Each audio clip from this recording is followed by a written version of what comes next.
Guys, thank you so much আমাদেরকে এত ভালোবাসা আর সাপোর্ট দেওয়ার জন্য।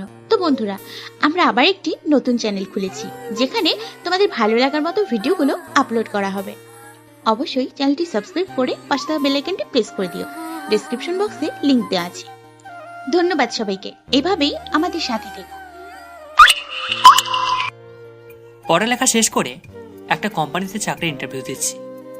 চাকরি হবে বলে মনে হয় না, কারণ বর্তমানে ঘুষ, মামা, খালুরা না থাকলে কোনো চাকরি পাওয়া যায় না।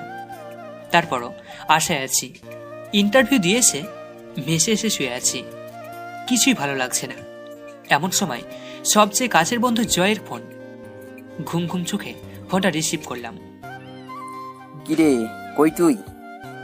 কেন, কি হয়েছে? কিছু না, আমরা যেখানে প্রতিদিন আড্ডা দিই সেখানে চলে আয়। আচ্ছা, তুই একটু অপেক্ষা কর, আমি আসছি। তারপর ফ্রেশ হয়ে রওনা দিলাম। যেতে যেতে অবশ্য আপনাদের পরিচয়টা দিয়ে নিই। আমি হলাম আবির। দুনিয়াতে আপন বলতে কেউ নেই। আর যার সাথে ফোনে কথা বলছিলাম সে হলো আমার কলেজের জীবনের বন্ধু জয়। এখন আপন বলতে সেই আছে আমার। আপনাদের সাথে কথা বলতে বলতে আমাদের গন্তব্যে পৌঁছে গেলাম। কি রে, এত জরুরি তলব, কি হয়েছে? তেমন কিছু না। তা তোর চাকরির ইন্টারভিউর কি খবর? চাকরি কি হবে? তুই তো জানিস বর্তমানে এত সহজে চাকরি পাওয়া যায় না। তারপরও তারা বলছে 2 দিন পর জানাবে। আরে তুই টেনশন করিস না তো, দেখবি চাকরিটা ঠিক হয়ে যাবে। তাই যেন হয়। তারপর জয়ের সাথে আড্ডা দিতে রাতে মেসে ফিরলাম। 2 দিন পর দুপুরবেলায় মেসে শুয়ে আছি। এমন সময় মেসের কেয়ারটেকার এসে একটা চিঠি দিয়ে গেল। চিঠিটা খুলতে দেখলাম 2 দিন আগে যে কোম্পানিতে চাকরি ইন্টারভিউ দিয়েছিলাম চিঠিটা সেখান থেকে এসেছে। চিঠিটা পড়ে দেখলাম চাকরিটা হয়ে গেছে। আমি এটা দেখে সাথে সাথে জয়কে ফোন দিলাম। হ্যালো জয়, কোথায় তুই? কেন, কি হয়েছে? আরে ভাই, ফোনে বলা যাবে না, তুই তাড়াতাড়ি দেখা কর। আচ্ছা, আমি এখন আসছি। তারপর জয় আসলো। এবার বল, এমন কি কথা ফোনে বললি না? আরে দোস্ত, তুই তো জানিস যে 2 দিন আগে আমি একটা চাকরি ইন্টারভিউ দিয়েছিলাম। হ্যাঁ, কেন? আজ সেই কোম্পানি থেকে চিঠি এসেছে। তা চিঠিতে কি লেখা আছে? দোস্ত, চাকরিটা হয়ে গেছে রে। বলিস কি রে, তাড়াতাড়ি টিট দে। আরে বোকা, শুধু ট্রিট কি, চল আজ আমার পক্ষ থেকে তোকে ডিনার করাবো। তারপর ডিনার শেষে তাড়াতাড়ি চলে আসি, কারণ সকাল সকালে আমার জীবনের নতুন একটা ধাপ শুরু হতে চলেছে। মানে আমার চাকরির জীবন শুরু। সকালে ঘুম থেকে উঠে তাড়াতাড়ি অফিসের জন্য তৈরি হলাম, যাতে প্রথম দিন যে করে হোক দেরি না হয়। অফিসের লিস্টে প্রবেশ করার সময় কিছু একটা সাথে ধাক্কা খেলাম, কিন্তু কিসের সাথে ধাক্কা খেলাম তা খেয়াল করিনি। পরে একটি মেয়ে বলে উঠল, এই যে মিস্টার, চোখে দেখেন না? জি, আমি না হয় চোখে দেখি না, ঠিক আছে, তা আপনার চোখ কি বাসায় রেখে এসেছেন? কি বললেন আপনি? কেন, চোখের সাথে কি কানের সমস্যা নাকি যে শুনতে পাননি? আপনার সাহস তো কম না, যা তা বলে যাচ্ছেন। যা তা কথাই বললাম। ধুর, যত সব ফালতু। কথাটা বলে চলে গেল। আমি লিফট থেকে নামতে যাব, তখনই এক ছেলে ডাক দিয়ে বলল, কি ভাই, নতুন মনে হচ্ছে? হ্যাঁ। ভাইয়ের ভাগ্যটা মনে হয় ভালো না। কেন ভাই, এমন কথা বলছেন কেন? আপনি যে মেয়েটার সাথে এত কথা কাটাকাটি করলেন, আপনি জানেন সে কে? কেন, কে সে? এই অফিসের বসের একমাত্র মেয়ে। বলেন কি? তাহলে তো মনে হয় চাকরিটা আর হলো না। দেখেন কি আছে কপালে। লোকটার কথা শুনে মনটা খারাপ হয়ে গেল। নিজেকে মারতে ইচ্ছা করছে। কি দরকার ছিল মেয়েটার সাথে কথা কাটাকাটি করার? একটু সরি বললো তো সব ঠিক হয়ে যেত। এসব কথা ভাবতে ভাবতে বসের কেবিনের দিকে যেতে লাগলাম। কেবিনের সামনে গিয়ে ভয়ে ভয়ে দরজাটা খুললাম। স্যার, আমি কি ভিতরে আসতে পারি? আসুন। তারপর আমি ভিতরে গিয়ে দেখি স্যারের মেয়েটি ভিতর বসে আছে। বসুন। আর তুমি তো নতুন, তাই না? জি স্যার। তা তোমার নামটা যেন কি? আবির। চেহারার সাথে নামটাও পুরো জোকার। কথাটা বলে সে কেবিন থেকে বের হয়ে গেল। ও হচ্ছে আমার মেয়ে রিয়া। ওর কথায় কিছু মনে করো না বাবা, ও একটু এরকমই। আসলে মা মরা মেয়েটা আমার আদর যত্নের কমতি রাখিনি, তাই কিছু বলি না। না স্যার, আমি কিছু মনে করি নাই। মনে মনে আল্লাহকে অসংখ্য ধন্যবাদ দিলাম, কারণ রিয়া স্যারকে কিছুই বলেনি। রিয়ার নামটা যেমন সুন্দর, রিয়া দেখতে অনেক সুন্দর, শুধু একটু রাগী। তাহলে যাও, আজ থেকেই কাজে লেগে পড়ো। তারপর স্যারের কেবিন থেকে বের হয়ে গেলাম। ম্যানেজার সাহেব আমাকে কেবিনটা দেখিয়ে দিলেন। আমি গিয়ে সেখানে বসলাম। এভাবে সময়টা খুব ভালোই চলছিল। এর ভিতর মেস চেঞ্জ করে একটা ফ্ল্যাট বাসায় থাকি। একদিন স্যার আমাকে তার কেবিনে ডাকলেন। আমি কেবিনের দিকে যাচ্ছি আর ভাবছি হঠাৎ স্যার কি মনে করে ডাকলেন।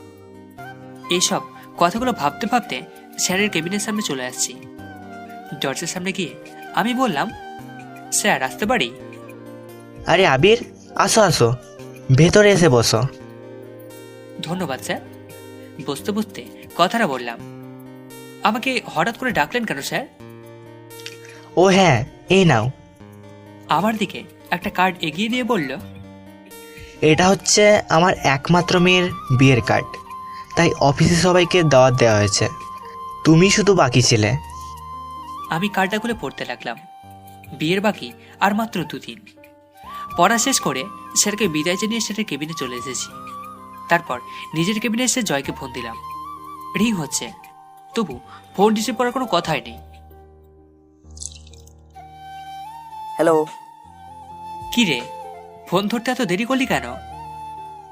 একটু কাজে ব্যস্ত ছিলাম, এই আর কি। খুব ব্যস্ত নাকি?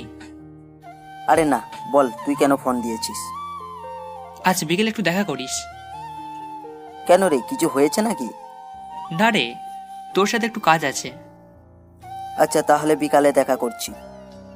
ওকে। বিকেলে জয়ের সাথে দেখা করতে গেলাম। কিরে, তোর আসতে এত দেরি হলো যে? আর বলিস না, রাস্তায় যে জ্যাম, তারপর আবার অফিস থেকে বের হতে একটু দেরি হয়ে গেছে। ও আচ্ছা, তাহলে বল তোর খবর কি? নতুন বাসায় যাওয়ার পর তো তোর সাথে দেখাই হয়নি। এই তো চলছে কোনো রকমে। ও শোন, তোকে যে জন্য ডেকেছি, বল শুনি। তোকে আমার সাথে এক জায়গায় যেতে হবে। তুই কিন্তু না বলতে পারবি না।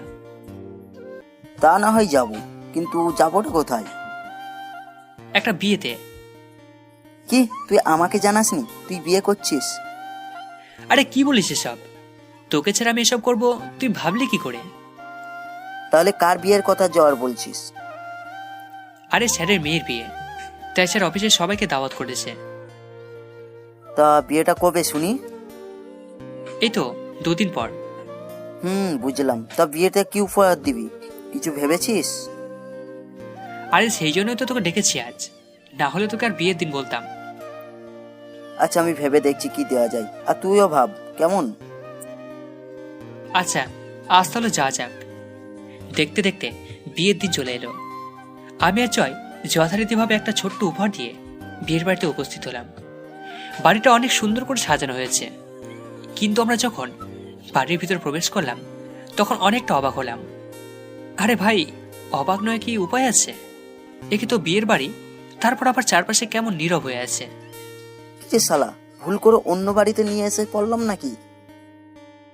আমারও তো তাই মনে হচ্ছে। দাঁড়া, ঠিকানাটা আরেকবার ভালো করে দেখে নিই। তাই দেখ তাড়াতাড়ি। না রে ভাই, ঠিকানা তো ঠিকই আছে। তাহলে মানুষজন সব কোথায় গেল? চল একটু ভিতরে গিয়ে দেখি। তারপর আমরা দুজন আর একটু ভিতরে যেতে কিছু মানুষ দেখতে পেলাম। সবাই যেন নীরব হয়ে আছে, কারোর মুখে কোনো কথা নেই। আমি আমার একজন কলিগ বন্ধুকে জিজ্ঞাসা করলাম, কি হয়েছে ভাই, সবাই এমন নীরব কেন? কি আর হবে, স্যারের মেয়ের যার সাথে বিয়ে হওয়ার কথা ছিল তারা নাকি এখন আর আসবে না। আসবে না মানে? তারা এমনটা কি করতে পারে? তারা নাকি স্যারের সাথে ব্যবসায়িক শত্রুতার জন্য এমনটা করেছে, শুধুমাত্র প্রতিশোধ নেওয়ার জন্য। কি বলিস তুই এসব? আমি আমার কলিগকে জিজ্ঞাসা করলাম, স্যারকে কোথাও দেখছি না যে, কোথায় সে? এইসব কথা শোনার পর সে অসুস্থ হয়ে পড়েছে, তাই তাকে হাসপাতালে নিয়ে যাওয়া হয়েছে। কোন হাসপাতালে? তারপর তার কাছ থেকে হাসপাতালের ঠিকানা নিয়ে হাসপাতালে গেলাম। সেখানে পৌঁছে দেখি রিয়া ম্যাডাম বাইরে বসে কান্না করছে। বধূ সাজে তাকে একদম লাল পরীর মতো লাগছে। আমি তার কাছে গিয়ে জিজ্ঞাসা করলাম, স্যার এখন কেমন আছেন? একটা রুমের ভিতর থেকে একজন ডাক্তার বাইরে এসে বলে, আপনাদের মধ্যে আবির কে? জি আমি। কেন, কি হয়েছে? আপনাকে উনি ডাকছে। স্যারকে উদ্দেশ্য করে কথাটা বললেন।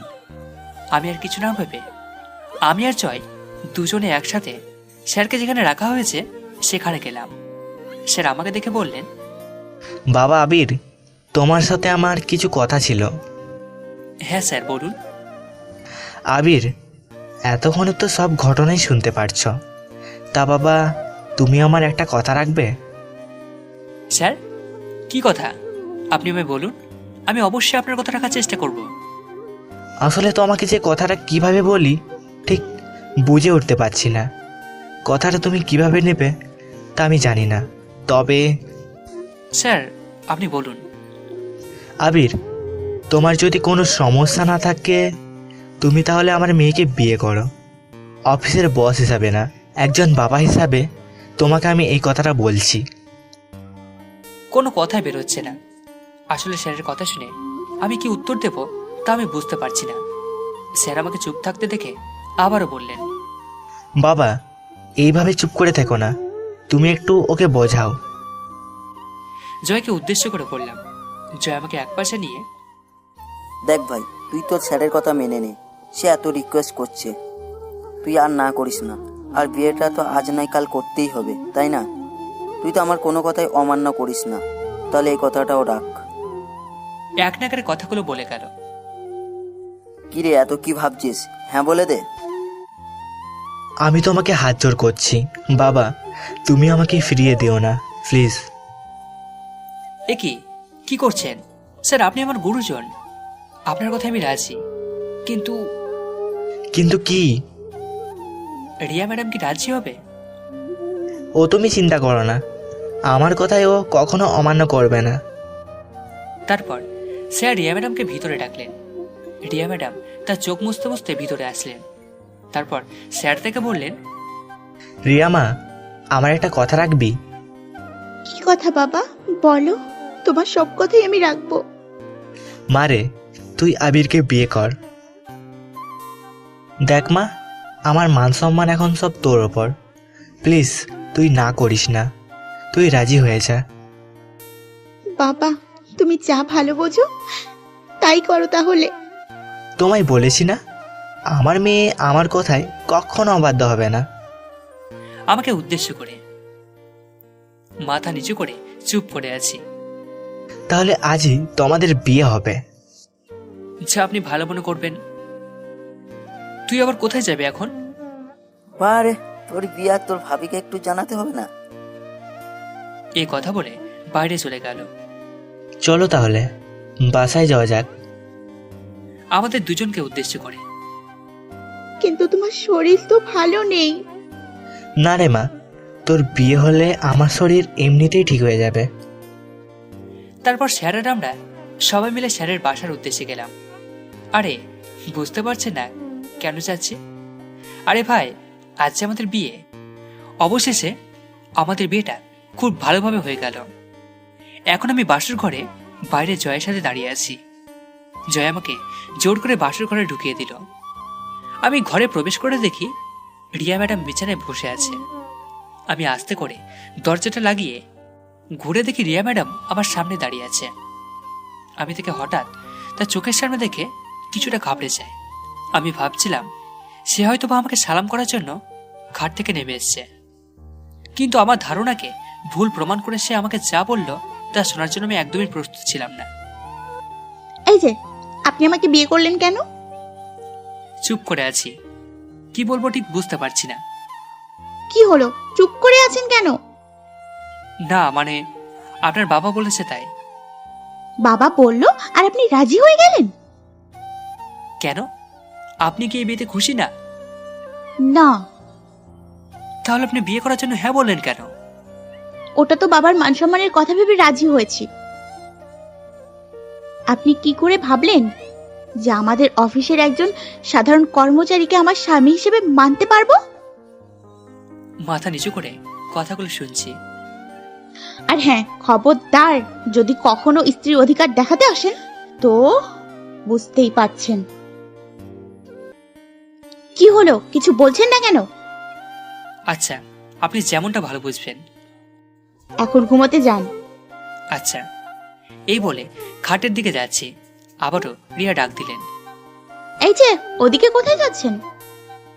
কেন, আপনি না বললেন ঘুমোতে যেতে? আপনাকে কি খাটে গিয়ে ঘুমাতে বলছি? যত সব। তাহলে আমি কোথায় শোবো? আমি কি জানি, যেখানে খুশি সেখানে শোবেন, কিন্তু খাটে না। তারপর আমি কি আর করব? বালিশ নিয়ে বাইরে যাচ্ছি, রিয়া পিছন থেকে আবার ডাক দিলেন। এ কি, বাইরে যাচ্ছেন কেন? কেন, অন্য রুমে যাচ্ছি। না, অন্য রুমেও যাওয়ার দরকার নেই। আপনি এ ঘরে সোফায় শুয়ে পড়ুন। কি? এত অবাক হওয়ার কিছু নেই।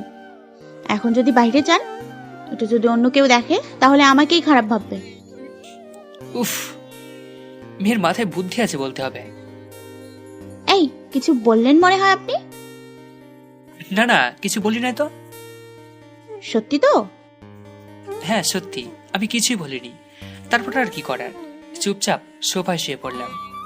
একটু পর আমি আবার বললাম, কি হলো, লাইটটা বন্ধ করছে না কেন? যদি লাইট বন্ধ করলে আপনি খারাপ কিছু করেন? কি, আমাকে দেখে কি আপনার এমন মনে হয়? না, আপনাকে দেখে ঠিক মনে হয় না। তারপরেও তো বলা যায় না কার মনে কি চলে। আমি কিছুটা রাগ করে রুম থেকে বের হয়ে যাচ্ছি, তখন আবার রিয়া বলল, এ কি, আবার কোথায় যাচ্ছে? কেন, আমি এই রুমে থাকলে তো আপনার কিছু করতে পারি, তাই আমি চলে যাচ্ছি। এই না না না, আর বাইরে যেতে হবে না। আমি লাইট বন্ধ করে দিচ্ছি, কিন্তু আবার কিন্তু কি? তাহলে ডিম লাইটটা জ্বালিয়ে রাখি। ওকে, রাখেন। ধুর, মেজাজটা খারাপ করে দিল। তারপর সে লাইটটা বন্ধ করলো ঠিকই, কিন্তু ডিম লাইটটা জ্বালিয়ে রেখেছে। আমি আর কিছু না বলে ঘুমানোর চেষ্টা করছি, কিন্তু কিছুতেই ঘুম আসছে না। আপনারাই বলুন, সোফায় শুলে কার ঘুম আসে? তারপরে চেষ্টা করছি। কতই না স্বপ্ন ছিল আজকের এই দিনটাকে। ভেবেছিলাম বাসর ঘর কতই না সুন্দর, আর আজ কি দেখছি, রিয়ার দিকে তাকিয়ে দেখি সে ঘুমিয়ে গেছে, আর মুখটা দেখতে একদম নিষ্পাপ বাচ্চাদের মতো লাগছিল। যতই ওর দিকে তাকিয়ে আছি, ততই ওর মায়ায় পড়ে যাচ্ছি। ওর মুখের দিকে তাকিয়ে থাকতে থাকতে কখন যে ঘুমিয়ে গেছে ঠিক মনে নেই। সকালের দিকে শরীরে পানি পড়ছে। আমি ভাবলাম হয়তোবা স্বপ্নের মধ্যে বৃষ্টি পড়ছে, তাই সেদিকে কোনো খেয়ালই করিনি। একটু পর যখন পানি দিল, তখন বুঝলাম না এটা কোনো স্বপ্ন না, কে যেন আমার গায়ে পানি ঢেলে দিচ্ছে। ঘুম ঘুম চোখে তাকিয়ে দেখি রিয়া কোমরে হাত দিয়ে দাঁড়িয়ে আছে। তাকে দেখতে তখন খুব সুন্দর লাগছিল, এমনিতেও সুন্দর, তারপর আবার শাড়ি পরেছে। একটু পর রিয়ার কথায় বাস্তবে ফিরলাম। কি হলো, এভাবে তাকিয়ে কি দেখছো? তোমায় দেখেছিলাম। কি? না মানে, এত সকালে এই শীতের ভিতরে শরীরে পানি দিলেন কেন? এত সকাল মানে? ঘড়ির দিকে তাকিয়ে দেখেন একবার। এই রে, এ তো অনেক দেরি হয়ে গেছে রে। যাও, তাড়াতাড়ি খাবারের ব্যবস্থা করো, আমার খুব খিদে লাগছে। যান তাহলে, ওইদিকে রান্না কর, রান্না করুন গিয়ে। কি, আমি রান্না করবো মানে? তাহলে কে রান্না করবে? আমি রান্না করতে পারি না। আপনি গিয়ে তাড়াতাড়ি রান্না করেন। কি, মেয়ে মানুষের রান্না করতে পারেন না? দেখুন, এসব কথা শুনতে চাই না। যান, গিয়ে রান্না করেন। এই ছিল কপালে। এই কথা বলে রান্না করতে রান্নাঘরের দিকে যাচ্ছি, রান্না করার জন্য। আসলে আগে একা থাকতাম, তাই একটু একটু রান্না করতে পারি। রান্না শেষ করে আমি যখন আসলাম, এসে তো আমি পুরোই অবাক। আমার অবাক হওয়ার কারণ হচ্ছে, আমি যখন রান্নাঘর থেকে বের হলাম, তখন দেখি রিয়া টেবিলে বসে খাবার খাচ্ছে। আমি তার কাছে গিয়ে তাকে বললাম, এই, আপনি খাবার কোথায় পেলেন? কি হলো, কিছু বলছেন না কেন? ভাবি এসেছে খাবার নিয়ে। ভাবি মানে কার ভাবি? আমাদের কথার মাঝে জয়ের বউ, মানে আমার ভাবি এসে হাজির। তিনি এসেই আমাকে বললেন, কি দেবর, বউ পেয়ে একদিনের ভিতর আমাকে ভুলে গেলে?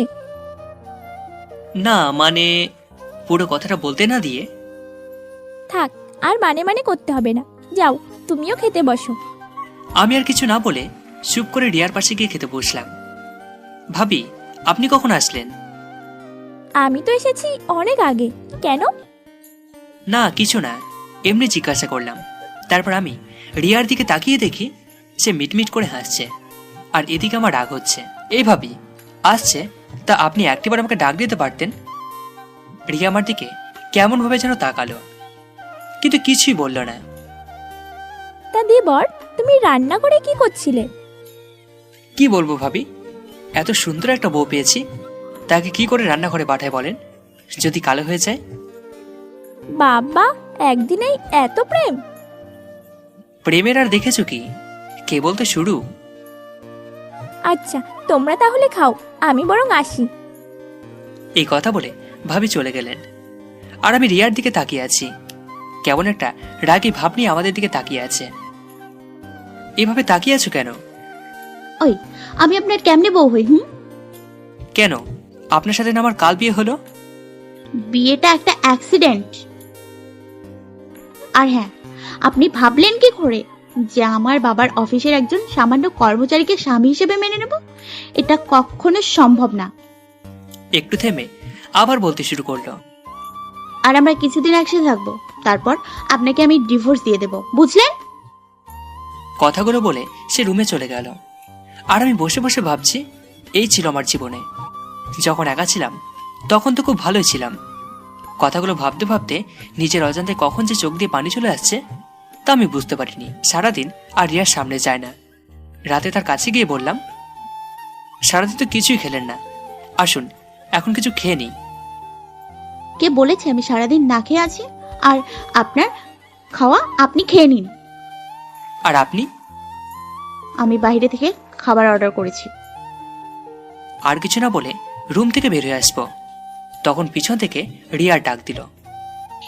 এই যে শুনুন, আমাকে এত কেয়ারলেস দেখাতে আসবেন না, বুঝলেন? আপনাকে আমার সহ্য হয় না।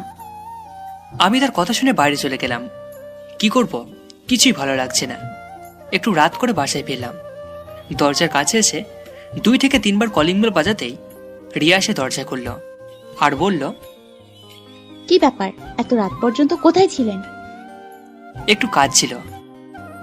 কি এমন কাজ যে এত রাত পর্যন্ত বাইরে থাকতে হবে? আমি আর কিছু না বলে সোজা রুমে চলে গেলাম। গিয়ে সোফায় শুয়ে পড়লাম। রিয়া আমার পিছু পিছু আসলো এবং খাটে গিয়ে বসে পড়ল। দুজনেই নীরব হয়ে আছি। একটু পর নীরবতা ভেঙে আমি বলতে শুরু করলাম, আপনাকে আমি ডিভোর্স দিয়ে দেব। সত্যি? সত্যি। তবে তবে কি? আমাদের 6 মাস একসাথে থাকতে হবে। আপনাকে তো আমি একদিনেই সহ্য করতে পারছি না, আর আপনি বলছেন 6 মাস একসাথে থাকার কথা? কি করবেন বলুন, কিছু পেতে হলে কিছু তো কষ্ট করতেই হবে। আর 6 মাসই তো, দেখতে দেখতে চলে যাবে। ঠিক আছে। রাতে দুজনের ভিতর আর কোনো কথা হয়নি। সকালে ঘুম থেকে উঠে দেখি রিয়া এখনো ঘুমিয়ে আছে, আর তাকে জাগালাম না। সত্যি ঘুমন্ত অবস্থায় রিয়াকে একদম নিষ্পাপ শিশুর মতন মনে হচ্ছে। আমি হালকা পাতলা নাস্তা তৈরি করে রিয়ার জন্য রেখে অফিসের জন্য বেরিয়ে পড়লাম। অফিসে যেতেই স্যারের সাথে দেখা। আরে আবির বাবা যে, তুমি অফিসে আসতে গেলে কেন? আর কয়েকদিন পর আসতে পারতে। না স্যার, আসলে কিছু পুরনো কাজ আছে, সেগুলো করতে হবে। ও আচ্ছা, তারপরেও? না স্যার, আমার কোনো সমস্যা নেই। আচ্ছা তাহলে একটু পরে আমার কেবিনে এসে দেখা করো, কেমন? ঠিক আছে স্যার। তারপর আমি আমার কেবিনে এসে বসে বসে কাজ করছি। তখন স্যারের ফোন। আমি ফোন রিসিভ করতেই, আবির এখনই এসে আমার কেবিনে দেখা করো। এই কথাটা বলে ফোনটা কেটে দিল। তারপর আমি স্যারের কেবিনে গেলাম। তখন স্যার আমাকে বসতে দিয়ে বলতে শুরু করলেন, আবির তুমি তো জানো যে রিয়া আমার একমাত্র সন্তান, ও ছাড়া আমার আর কেউ নেই। আপনার কথা আমি ঠিক বুঝতে পারছি না। এই যে আমার যে সম্পত্তি দেখছো, সবই তো এখন তোমাদের। তাই বলছিলাম কি, তুমি যদি এখন আমার কোম্পানির দায়িত্বটা নিতে। সরি স্যার, আমাকে মাফ করবেন। আমি আপনার এই কথাটি রাখতে পারবো না। কিন্তু কেন বাবা?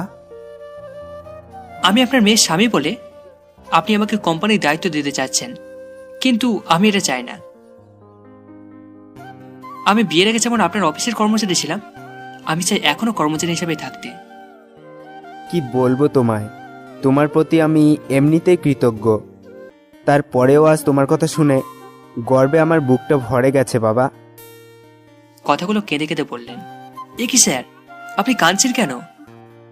আমার মেয়ের অনেক সৌভাগ্য যে তোমার মতো একজন জীবনসঙ্গী হিসেবে পেয়েছে। স্যারের মুখে এই কথা শোনার পর আমার মুখ দিয়ে আর কোনো কথাই বেরোচ্ছে না, শুধু চোখ দিয়ে পানি পড়ছে। তারপর স্যারের কাছ থেকে বিদায় নিয়ে নিজের কেবিনে এসে বসে আছি। তারপর অফিস ছুটি হলো, বাসায় আসলাম। বাসায় এসে কলিং বেল বাজানোর কিছুক্ষণ পরে সে রিয়া দরজা খুলে দিয়ে চলে গেল। আমি ভিতরে প্রবেশ করার পর খাবার টেবিলের দিকে চোখ যেতেই মনটা খারাপ হয়ে গেল, কারণ আমি সকালে যে খাবার রিয়ার জন্য রেখে গেছিলাম সে খাবার এখনো সেখানেই আছে। তার মানে রিয়া আমার বানানো খাবার খায়নি। এটা দেখে আমার মন আরো খারাপ হয়ে গেল। এর ভিতর জয়ের ফোন। আমি ফোন রিসিভ করতেই, কি রে, বিয়ে করে তো আমাকে ভুলেই গেলি নাকি? কি যে বলিস তুই, তোকে কি কখনো ভুলতে পারি? বউ হয়ে খুব সুখে আছিস মনে হচ্ছে। সুখে আছি না চাই, তোকে যদি বলতে পারতাম কেমন সুখে আছি তাহলে তুই বুঝতে পারতিস। কি রে, চুপ করে আছিস কেন? কই চুপ করে থাকলাম? আচ্ছা, যদি ফ্রি থাকিস তাহলে দেখা করিস। হ্যাঁ রে, ফ্রি আছি। তাহলে চলে আইস সেই জায়গাটাই। আচ্ছা, তুই অপেক্ষা কর। তারপর আমি বাসা থেকে বেরোতে যাব, তখনই রিয়া আমাকে পিছন থেকে ডাক দিল। কোথায় যাও? কেন, কি হয়েছে? না, কিছু হয়নি, কিন্তু তুমি রাত করে বাড়ি আসবে, এতে আমার ঘুমের অসুবিধা হয়। আপনাকে জেগে থাকতে হবে না, আপনি বরং ঘুমিয়ে থাকবেন। তাহলে দরজা খুলবে কে? আপনার কাছে দরজার আলাদা চাবি আছে, আপনি দরজায় তালা দিয়ে শুয়ে থাকবেন, সমস্যা নেই। ঠিক আছে। জানি না তোমাকে কিভাবে এতদিন সহ্য করব। এই কথাটা বলে রিয়া চলে গেল, আর আমিও বাসা থেকে বের হয়ে জয়ের কাছে গেলাম। কি রে, তোর আসতে এত দেরি হলো কেন? একটু জ্যাম ছিল। ও আচ্ছা, তাহলে বল কেমন উপভোগ করছিস বিয়ের জীবন? আরে বিবাহিত জীবন আর শুরু করলাম কোথায়, মাত্র তো 2 দিন হলো। তোর ভাগ্যটাই ভালো, এত বড় লোকের মেয়ে তোর ঘরের বউ। বন্ধু, তার বলতে হবে না। মনের ভিতর কষ্ট রেখে মুখে একটা হাসি দিয়ে কথাটা বললাম। শোন, তোকে যেই জন্য ডাকা হয়েছে। বলো তাহলে। মানে আমাদের ভার্সিটিতে কিছু বন্ধু বান্ধবী তোর বউকে দেখতে চাই। আমি বলেছি তোর কাছ থেকে জেনে ওদের জানাবো। জয়ের কথাটা শুনে চিন্তায় পড়ে গেলাম, কি করে রিয়াকে কথাটা বলি। সে তো কিছুতে রাজি হতে চাইবে না, আর জয়কেই বা কি করে না করি। কি হলো, চুপ করে আছিস কেন? সমস্যা? না, কোনো সমস্যা নেই, আমি বরং বাসায় গিয়ে তাকে ফোন করে জানাবো এই বিষয়ে। আচ্ছা ঠিক আছে। জয় আর আমি আরো কিছুক্ষণ কথা বলে যে যার বাসায় চলে আসলাম। বাসায় এসে দরজা খুলে ভিতরে প্রবেশ করলাম। রুমে গিয়ে দেখি রিয়া ঘুমিয়ে আছে। ঘুমিয়ে থাকা অবস্থায় তাকে দেখতে অনেক সুন্দর লাগছে। রাতে আর থেকে ঘুম থেকে ডাকলাম না, আমি সোফায় গিয়ে শুয়ে পড়লাম। সকালে ঘুম থেকে উঠে যত তাড়াতাড়ি ভাবে আমি রিয়ার জন্য নাস্তা বানিয়ে টেবিলে রেখে অফিসের উদ্দেশ্যে ঘর থেকে বেরিয়ে আসি। রিয়া তখনও ঘুমিয়ে আছে। অফিসে এসে কাজ করছি, আর মনের ভিতর শুধু একটা কথায় ঘুরপাক খাচ্ছে, কি করে রিয়াকে বলি যে আমার সকল বন্ধুরা তাকে দেখতে চেয়েছে। ও তো আমাকে সহ্যই করতে পারে না, আর আমার সাথে কথা বলার সময় এমনিতে রেগে রেগে কথা বলে। অফিস ছুটির পর বাসায় এসে সোফায় বসে ভাবছি রিয়াকে কি করে কথাটা বলবো। ধুর, যা আছে কপালে বলে দিই। আপনার সাথে একটা কথা ছিল। রিয়া টিভি দেখছিল, আমার কথা শুনে আমার দিকে মুখ ঘুরিয়ে বলল, আপনাকে তো আমার ভালোই লাগে না, আর কথা আর কি শুনবো। তারপরেও বলুন, কি বলতে চান? না মানে আমার কিছু বন্ধুরা আপনাকে দেখতে চেয়েছে। কেন আমাকে দেখতে চেয়েছেন কেন? আপনি আমার বউ না, তাই দেখতে চেয়েছে।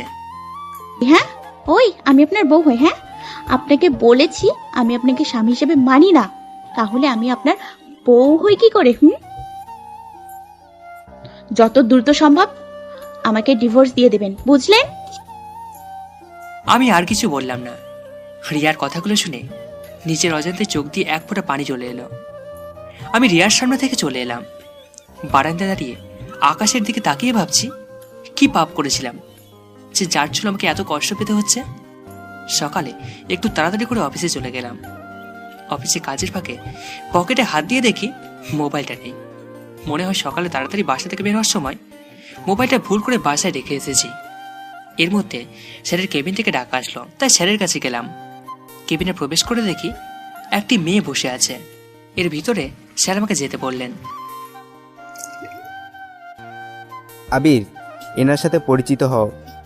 এনি হলেন তোমার নতুন অ্যাসিস্ট্যান্ট মেঘা। মেঘা আমার দিকে হাসি মুখে হাতটা বাড়িয়ে দিয়ে বললেন, হ্যালো স্যার। হ্যালো।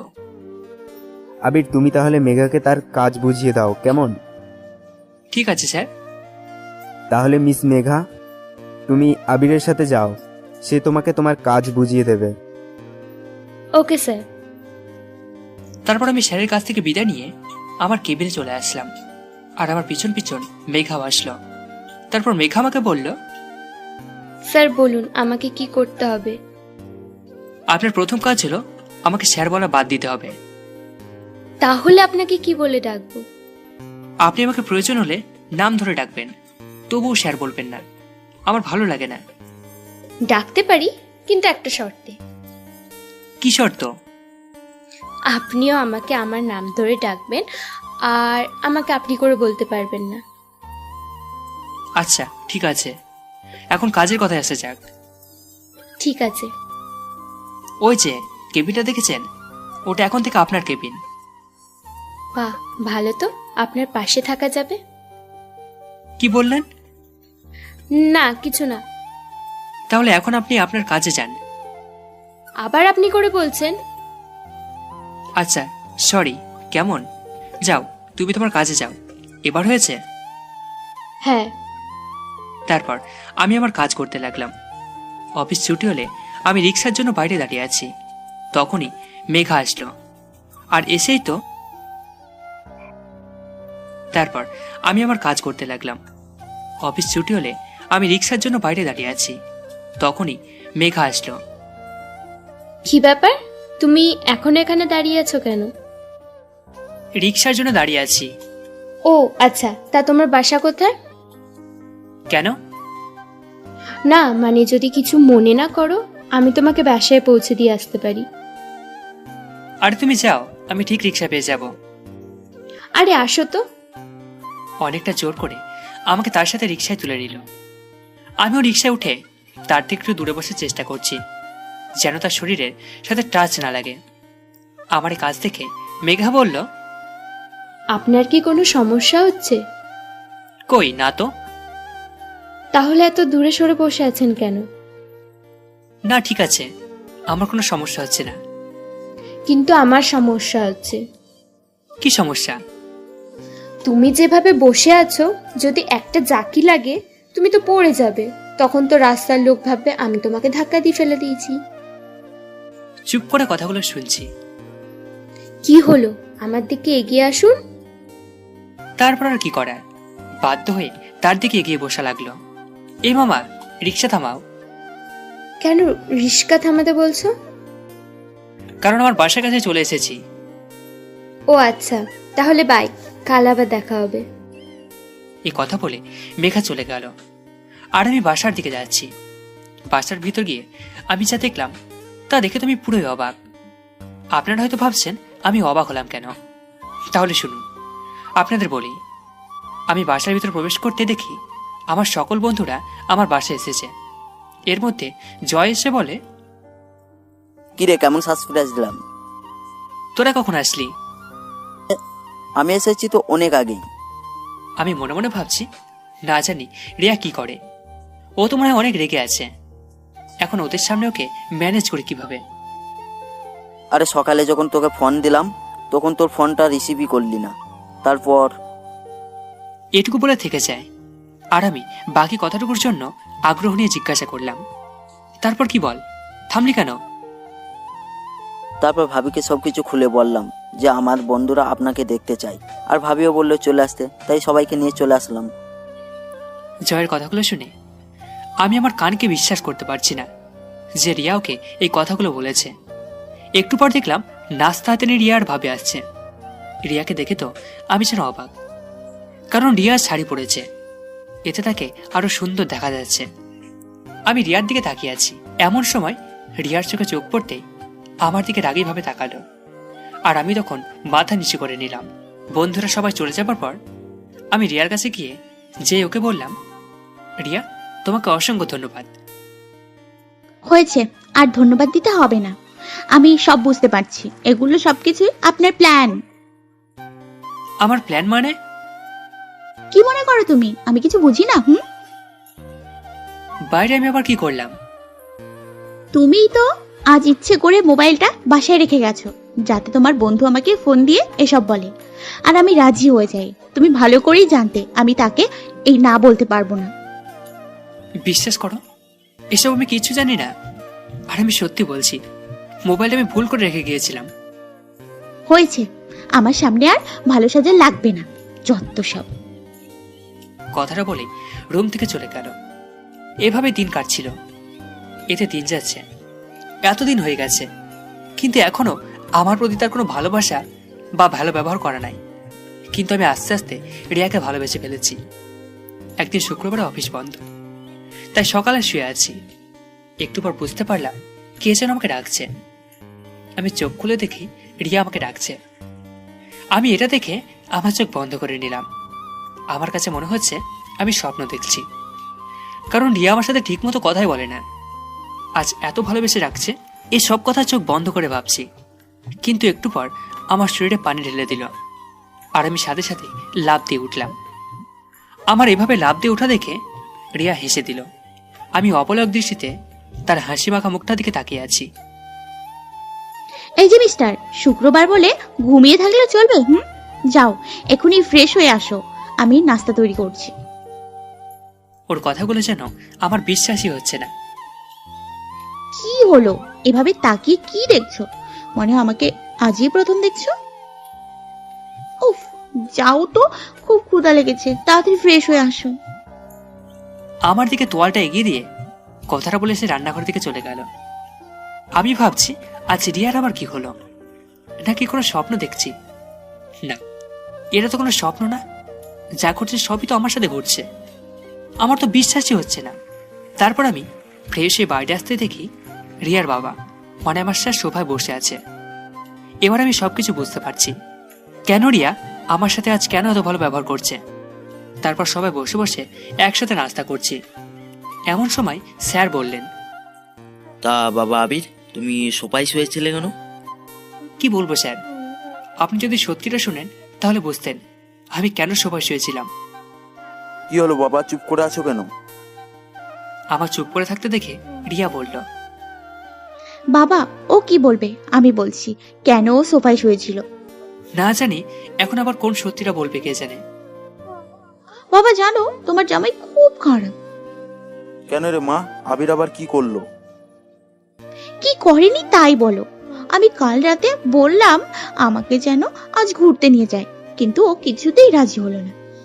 তার এক কথা, আমাকে ঘুরতে নিয়ে যেতে পারবে না, তাই আমি তাকে শাস্তি হিসেবে সোফায় শুতে দিয়েছি।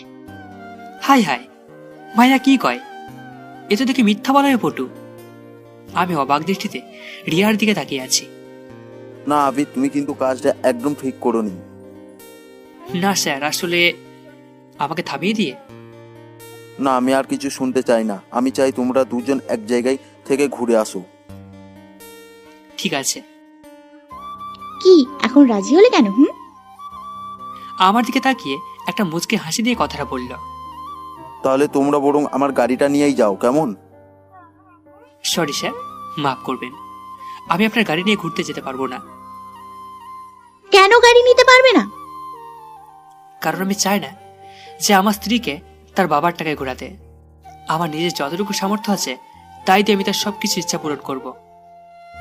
আবির, তোমাকে যত দেখছি আমি অবাক হয়ে যাচ্ছি। বাবা ও কিন্তু তোমাকে অপমান করছে। না মা, ও তো ঠিক কথাই বলেছে। না বাবা। পুরো কথা বলতে না দিয়ে স্যারের ফোন আসলো, তাই তিনি ফোনে কথা বলছেন। কথা বলা শেষে স্যার তাকে বললেন, আমি এখন যাই মা, একটু কাজ আছে। আসি বাবা আবির, তোমরা ভালো থেকো। তারপর স্যার চলে গেলেন। আর রিয়া আমার কাছে এসে, তুমি আমার বাবাকে অপমান করলে কোন সাহসে? আমি তাকে কোনো অপমান করি নাই। তুমি তো বলবেই ছোট লোক কোথাকার, একটা গাড়ি কেনার ক্ষমতা নেই। আর তাছাড়া তুই কোনোদিন গাড়িতে উঠেছিস বলেই মনে হয় না। আর তুই কিনা আমার বাবার মুখের উপর না বলে দিলি। রিয়া, তুমি কিন্তু একটু বেশি বুঝছো। আমি কিন্তু তাকে কোনো অপমান করে কথাগুলো বলিনি। তুই অপমানের কি বুঝিস? হ্যাঁ, তোর বাবা মাকে যদি কেউ বলতো তাহলে তুই বুঝতি অপমান কাকে বলে। রিয়া, আমার তুমি কিন্তু কিন্তু কি? ও, আমি তো ভুলেই গেছিলাম, তোর তো মা বাবারই ঠিক নেই।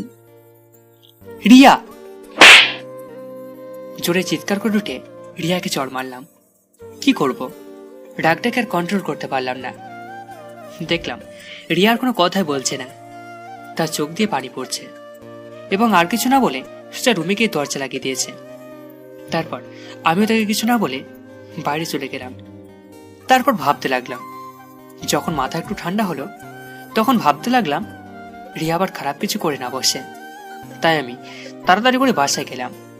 বাসার ভিতরে ঢুকতেই দেখি রুমের দরজা বন্ধ এবং ভিতর থেকে কান্নার আওয়াজ শোনা যাচ্ছে। তার মানে রিয়া এখনো কান্না করছে।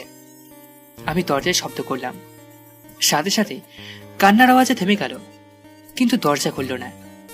বুঝতে পারলাম সে আমার প্রতি রাগ করে আছে। আমি কয়েকবার ডাকার পর দরজা খোলার শব্দ শুনতে পেলাম। আমি রিয়ার দিকে তাকাতে সে আমার খাটে গিয়ে শুয়ে পড়ল।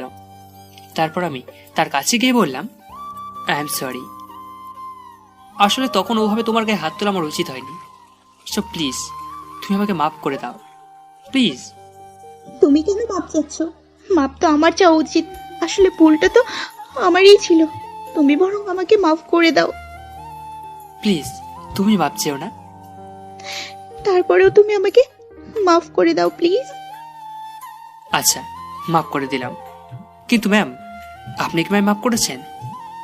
হ্যাঁ, করেছি। রিয়ার এই হাসি দেখে ওর প্রেমে পড়ে গেলাম। মেয়েটা হাসলে অনেক সুন্দর দেখা যায়। তারপর আমি ঘুমোতে গেলাম। শুয়ে শুয়ে ভাবছি রিয়া আমার সাথে এই প্রথম হেসে কথা বলল। এমন করে যদি প্রত্যেকদিন কথা বলতো, কিন্তু কি হবে, এভাবে হেসে হেসে কথা বললে আরো কিছুদিন পর ওর সাথে আমার ডিভোর্স হয়ে যাবে। এই কথা ভেবে মনটা খারাপ হয়ে গেল। সকালে ঘুম থেকে উঠে রিয়ার দিকে তাকিয়ে দেখি ওর মুখটা একদম লাল হয়ে আছে। কাল রাত্রের চড়ের দাগ এখনো স্পষ্ট বোঝা যাচ্ছে। ওর মুখে দাগ দেখে নিজের প্রতি খুব রাগ হলো। ইচ্ছে করছে ওর মুখটা আলতো করে ছুঁয়ে দিই, কিন্তু তার করা যাবে না। যদি ওর মুখে হাত দেওয়ার সময় ও জেগে যায় তাহলে তো খুব রেগে যাবে। এই রে, অফিসে দেরি হয়ে যাচ্ছে, এখন আর নাস্তা বানানোর সময় নেই। তাই তৈরি হয়ে বেরিয়ে পড়লাম। আমি আমার কেবিনে বসে বসে কাজ করছি। এমন সময়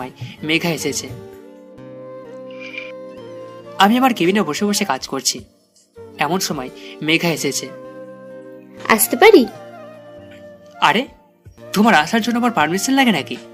আসো। এই বলে মেঘা ভিতরে এসে আমায় বলে, চলুন বাইরে যাই।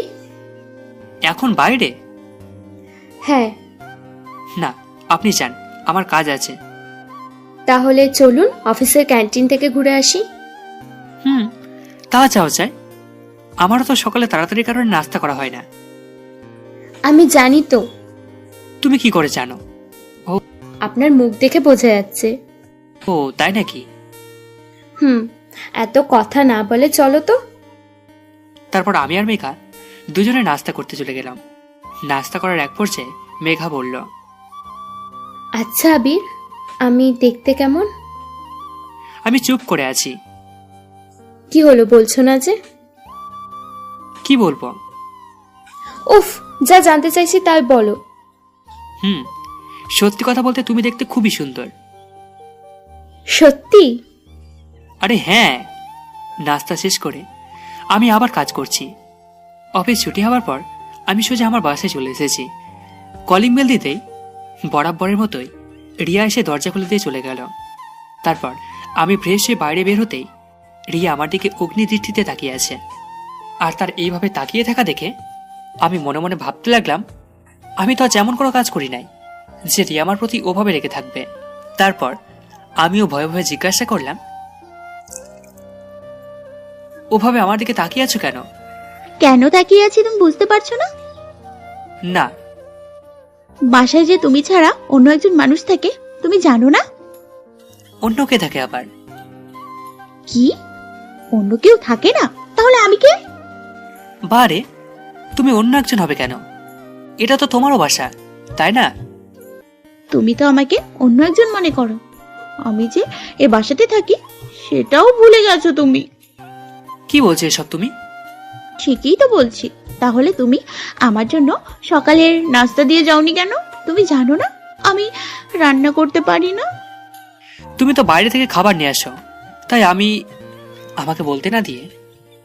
তাহলে এর আগে যে নাস্তা বানিয়ে রেখে যেতে সেগুলো কার জন্য রেখে যেতে? চুপ করে দাঁড়িয়ে না থেকে খাবারের ব্যবস্থা করো। সকাল থেকে কিচ্ছু খাইনি, আমার খুব খিদা লেগেছে। কি বলো তুমি এসব? সকাল থেকে কেন না খেয়ে আছো? তোমার প্রতি রাগ করে, তাই ভাবলাম যতক্ষণ না তুমি রান্না না করছো ততক্ষণ পর্যন্ত আমি কিচ্ছু খাবো না। আমার প্রতি কেন রাগ করে না খেয়ে থাকবে? তা তোমাকে বুঝতে হবে না। কেন কেন? যাও, তোমাকে আমার জন্য রান্না করতে হবে না, খাবোই না আমি। এই কথা বলে আবার রাগ করে রুমে চলে গেল। হঠাৎ রিয়ার কি হলো যে আমার সাথে এত ভালো ব্যবহার করছে?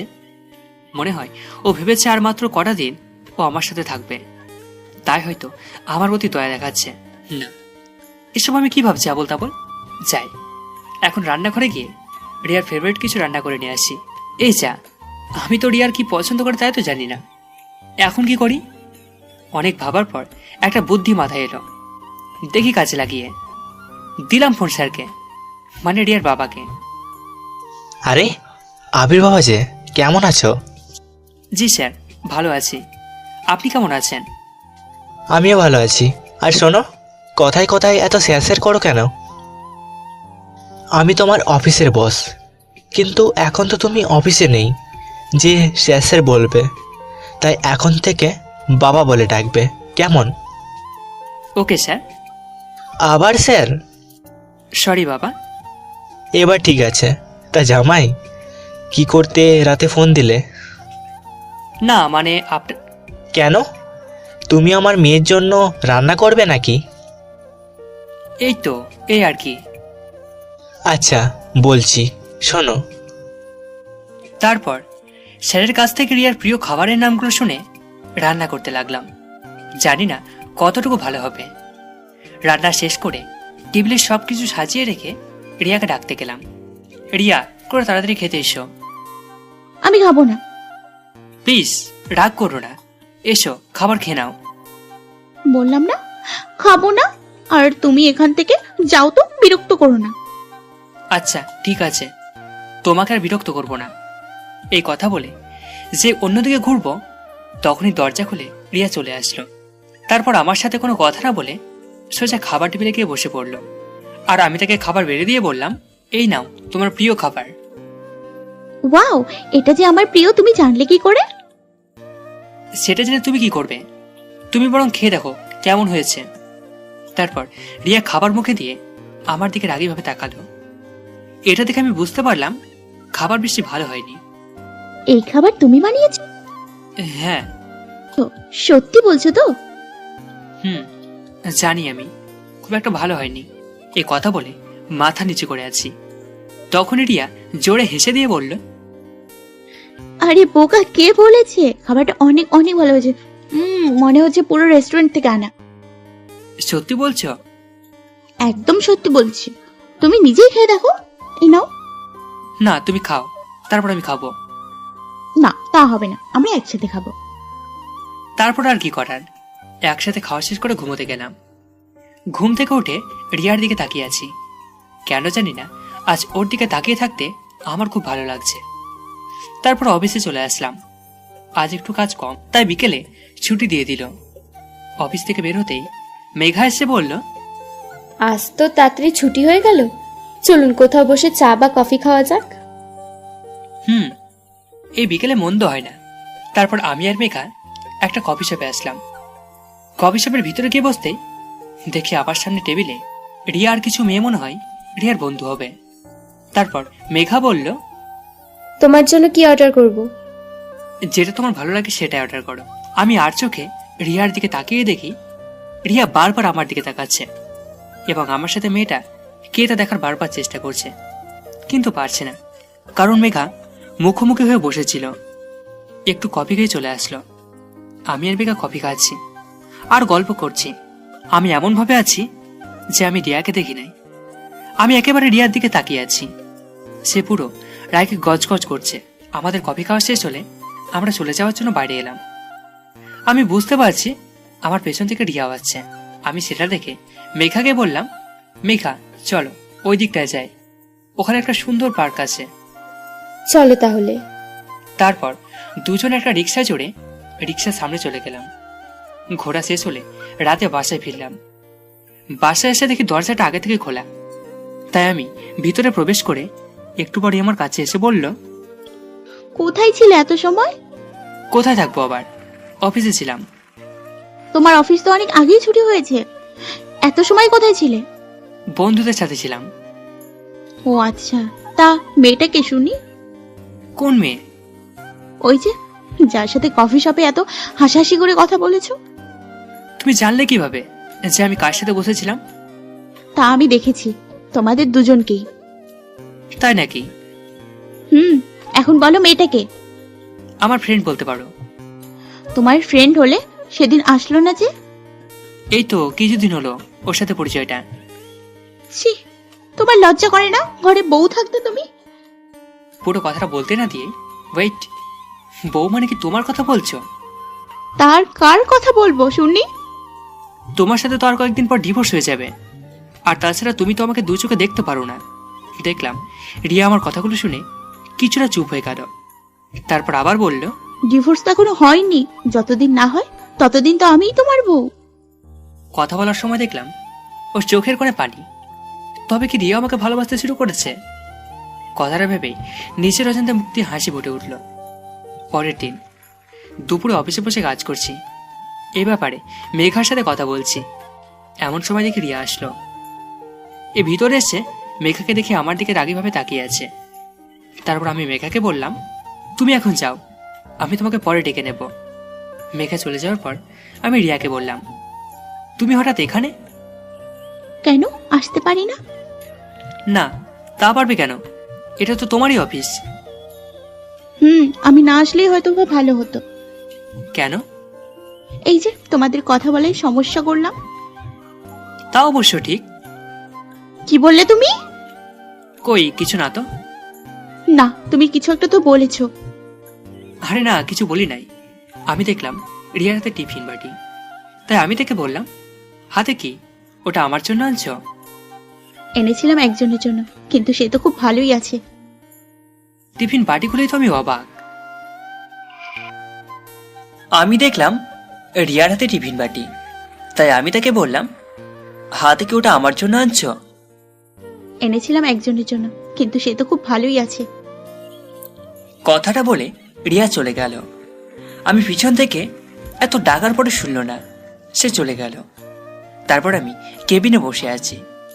এমন সময় মেঘা এসে বলে, আবির মেয়েটাকে? কেন, তুমি জানো না? জানলে তুমি জিজ্ঞাসা করতাম নাকি? ও হচ্ছে আমাদের অফিসের বসের মেয়ে, আর আমার স্ত্রী। কি, তোমার স্ত্রী? হ্যাঁ। কই, আগে বলনি তো কখনো। তুমিও তো জানতে চাওনি।